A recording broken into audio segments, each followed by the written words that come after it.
আসসালামু আলাইকুম viewers, welcome back to my channel. আশা করি আমার সুইট আপু ভাইয়ারা যেখানে আছেন সবাই অনেক বেশি ভালো আছেন।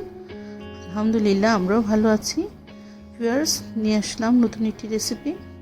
সেদিন আপনাদেরকে দেখিয়েছি চিকেন পেটি বানানোর সকল ফর্মুলা। আজকে দেখাবো সেই পেটি দিয়ে ঘরে নর্মাল স্যান্ডউইচ বানাবো। আমার ঘরে যা আছে তাই দিয়ে আমি নর্মাল স্যান্ডউইচ বানাচ্ছি, সেইটা রেসিপি দেখাচ্ছি আপনাদের সাথে। আপনারা ইজিভাবে খুব সুন্দরভাবে এই স্যান্ডউইচগুলো বানিয়ে নিতে পারবেন।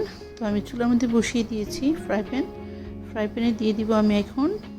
বেশি তেল লাগবে না, অল্প একটু তেল দিবেন। এখানে আমি 2 টেবিল চামচের মতো তেল দিয়েছি, দেখতেই পাচ্ছেন। তেলটা হালকা একটু গরম হয়ে গেলে চুলার জালটা বেশি বাড়াবেন না, মিডিয়ামের থেকে একটু কমে দিবেন যেন চিকেনগুলো ভালোভাবে সিদ্ধ হয়ে যায়। আমি হালকা একটু তেলটা গরম যখন হয়ে গেছে তখন আমি দিয়ে দিলাম চিকেন প্যাটিগুলো, দিয়ে দিলাম, দেখতেই পাচ্ছেন।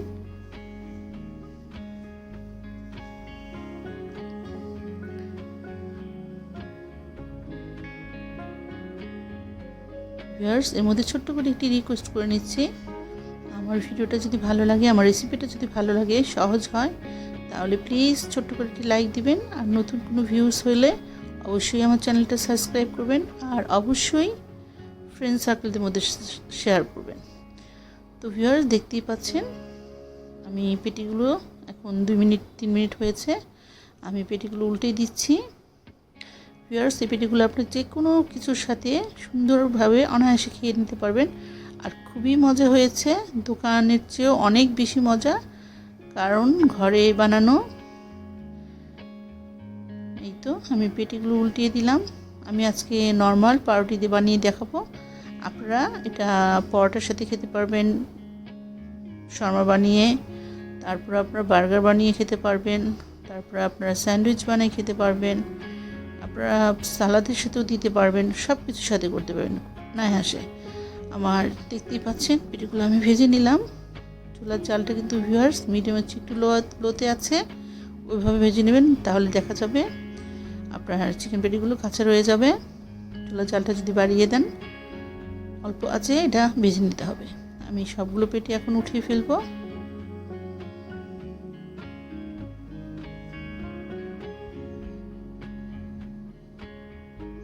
আর কালারটা আমি কেমন করেছি সেটা আপনারা দেখে নিশ্চয়ই বুঝতে পারছেন। ঘরে বানিয়ে অনায়াসে ছোট্ট বাবুদের, বড়দের, বুড়োদের সবাই মিলে বসে এনজয় করে খেতে পারবেন।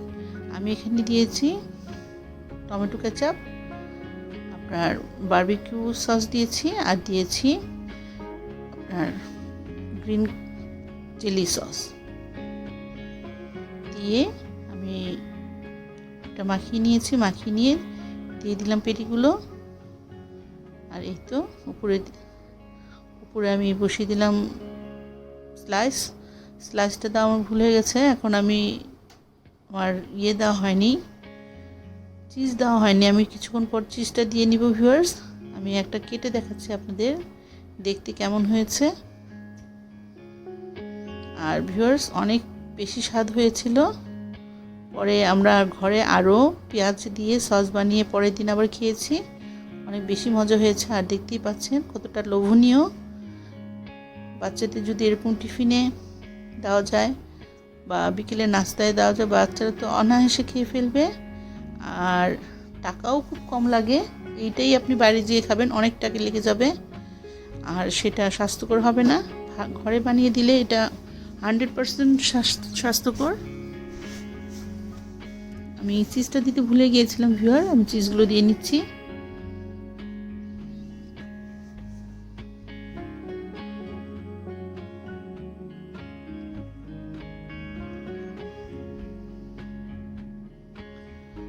যেগুলো বড় চিকেন ভেজেছি সেটার মধ্যে একটা দিয়েছি, আর যেগুলো ছোট ছোট সেগুলো পনের মধ্যে 2টো করে দিয়েছি।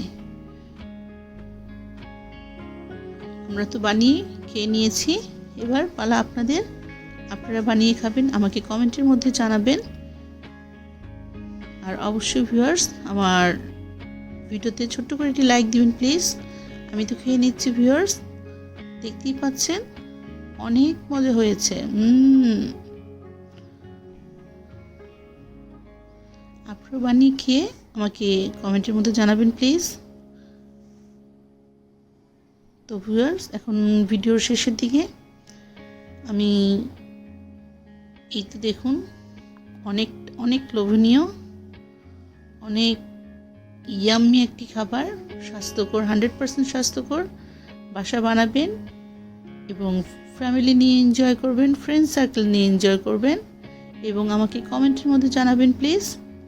বারবার একটা কথা বলছি, আপনারা ভিডিও দেখেন কিন্তু কমেন্ট করেন না। প্লিজ ভিউয়ার্স, আপনারা কমেন্ট করবেন।